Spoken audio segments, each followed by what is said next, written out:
جو دعا حضرت ابراہیم علیہ السلام نے کی وہ دعا ان کے والد نے اس لڑکے کے لیے کی، رب ہب لی من الصالحین۔ تو اللہ تعالیٰ فرماتے ہیں ہم آپ کو دعا قبول کر لیے، فبشرناہ، ہم نے ان کو بشارت دی، بغلام حلیم، حلم والا، صبر والا، تحمل والا، برداشت والا، ہر چیز کو سہ کر زندگی گزارنے والا اور اللہ کے احکام کے تابع دار، ہر حال میں ہونے والا، ایسا بچہ ہم نے ان کو عطا فرمایا۔ اب لمبا قصہ میں ان تمام قصوں کی طرف جانا نہیں چاہتا، قرآن پاک کی ان آیتوں کا ترجمہ کرنا چاہتا ہوں جو قرآن پاک میں موجود ہے۔ فلما بلغ، خواتین بھی قرآن پاک اٹھا لیں تاکہ ان کو دیکھنے میں آسانی ہو۔ فلما بلغ معه السعی، جب وہ بچہ حضرت ابراہیم علیہ السلام کے ساتھ محنت کا قابل بن گیا، سعی کہتے ہیں محنت کو، سعیہ محنت کا قابل بن گیا، کیا مطلب؟ ہاتھ بٹانے لگا۔ اب جیسے ہم لوگ بچے چھوٹے چھوٹے ہوتے ہیں، ہم ان کو اٹھا لے کر پھرتے ہیں، ایک عمر کے بچے آتے ہیں تو ہم کیا کہتے ہیں؟ بیٹا ذرا وہ گلاس لاؤ، گلاس لاتا ہے، بیٹا وہ جوتے صحیح کرو، جوتے صحیح کرتا ہے، بیٹا ذرا جھاڑو لاؤ، جھاڑو لاتا ہے، بیٹا ذرا پلیٹ لاؤ، پلیٹ لاتا ہے، بیٹا دسترخوان بچھاؤ۔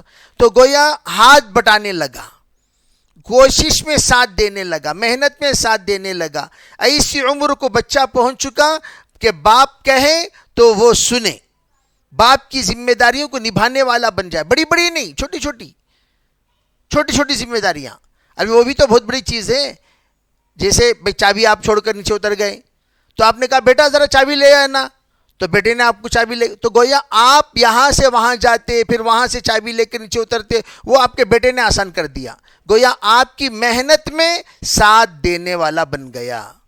تو بچہ جب یہ عمر کا ہو گیا تو اس وقت بچے کی بڑی قدردانی، بیٹا دیکھو بچہ ہے اس واسطے ذرا کام آسان ہو گیا، ورنہ دودھ کے لیے بھی مجھے کو جانا تھا، قطمیر کے لیے بھی مجھے کو جانا تھا، پنڈو کے لیے بھی مجھے کو جانا تھا۔ اب بچے ماشاءاللہ آ گئے، اب بچے بیٹا ذرا دودھ لے آنا، بیٹا ذرا فلاں لے آنا، فلاں، بچے اب ماشاءاللہ گھر کا آدھا کام کرنے لگے، تو اس کو سعی کہتے۔ اور ایسے بچے بہت قدر، اس بچوں کی بڑی قدردانی ہوتی ہے، ہر دن ہر خدمت پر دل سے ماں باپ کی دعائیں نکلتی ہیں، دیکھو بچہ کتنی محنت سے لے کر آیا، اور بچے کے دل میں کوئی غرض نہیں ہوتا۔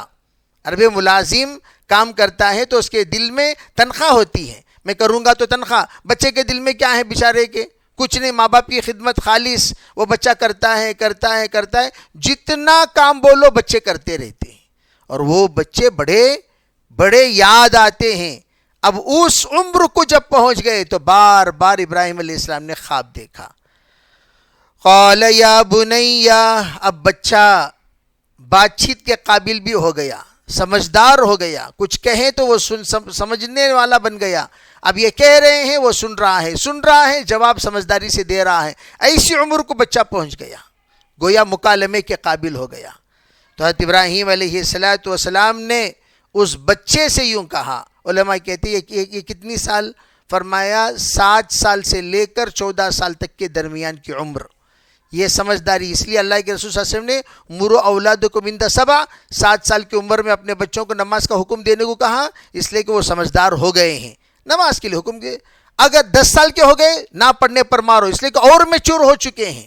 اگر 10 سال کے بعد نہیں پڑھ رہے ہیں تو مستی سے نہیں پڑھ رہے ہیں، وہ ان کے اندر یہ شرارت سے نہیں پڑھ رہے ہیں، شر سے نہیں پڑھ رہے ہیں، تو ان کی پٹائی کرو کب؟ جب 10 سال کے ہو جائیں۔ تو 10 سال سے پہلے بچے ذرا بچپنا ان کے اندر غالب رہتا ہے، سمجھداری ان پر غالب 10 سال کی عمر میں ہوتی ہے، اس لیے آپ نے 10 سال کی عمر میں سختی کرنے کو کہا، 7 سال کی عمر میں نہیں۔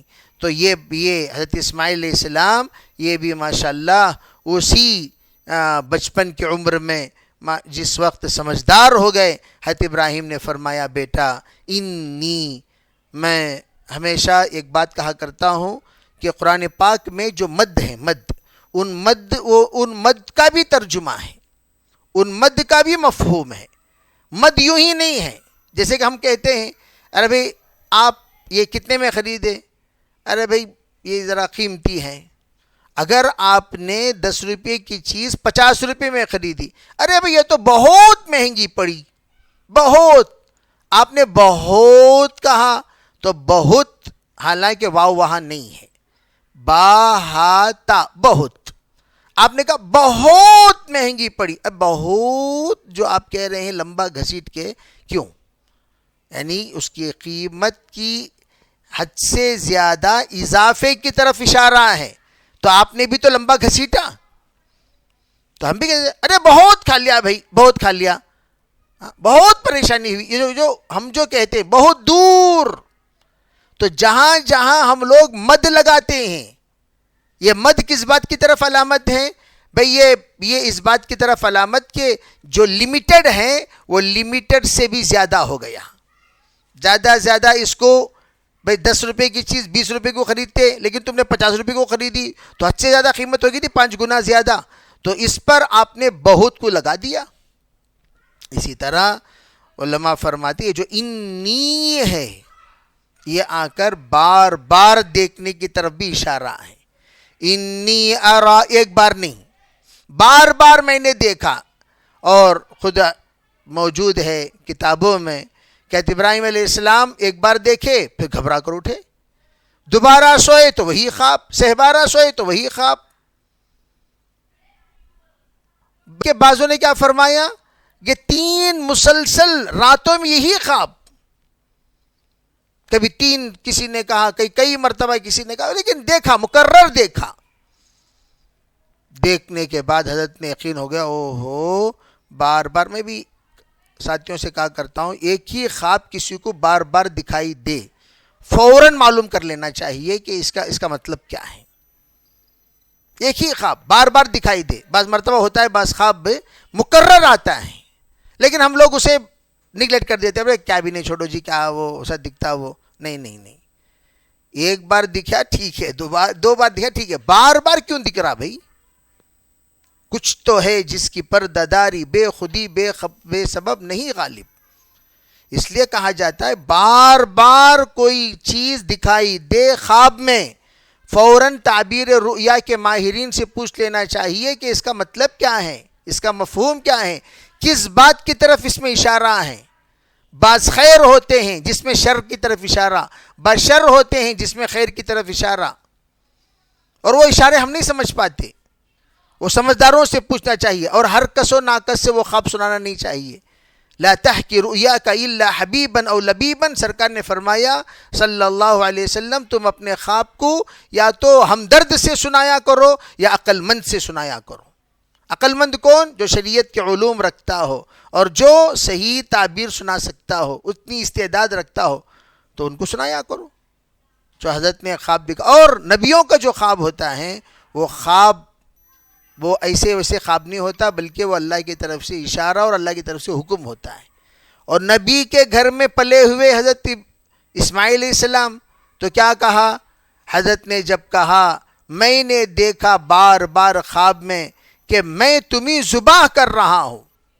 انی، دیکھو وہاں بھی انی ارا، اور یہاں انی اذبح کا، یہاں بھی مد ہے وہاں بھی مد ہے، یعنی ہر خواب میں نے آپ کو ذبح کرتے ہوئے دیکھا، ہر خواب میں آپ کو ذبح کرتے ہوئے دیکھا.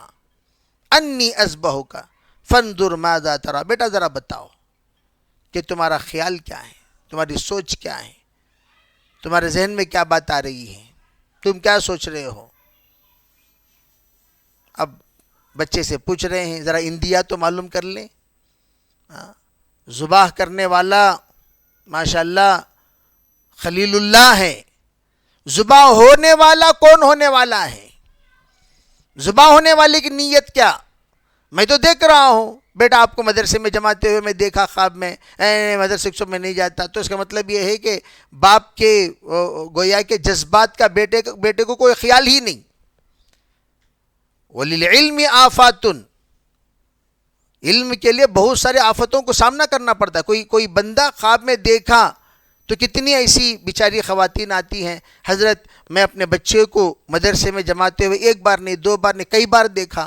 تو میں نے کہا بھئی جماؤ، اللہ کا منشا ہے، اللہ تعالیٰ تمہارے خاندان کو کچھ نہ کچھ موڑ پہ لانا چاہتا ہے. چلو بھی کوئی خاندان میں جیسے تم اپنے خاندان میں فخر محسوس کرتے ہو، کوئی ڈاکٹر ہونا، انجینئر ہونا، پروفیسر ہونا فخر کی چیز ہے بھائی، تو اسی طرح خاندان کا ایک مفتی بھی ہونا، عالم بھی ہونا، حافظ بھی ہونا.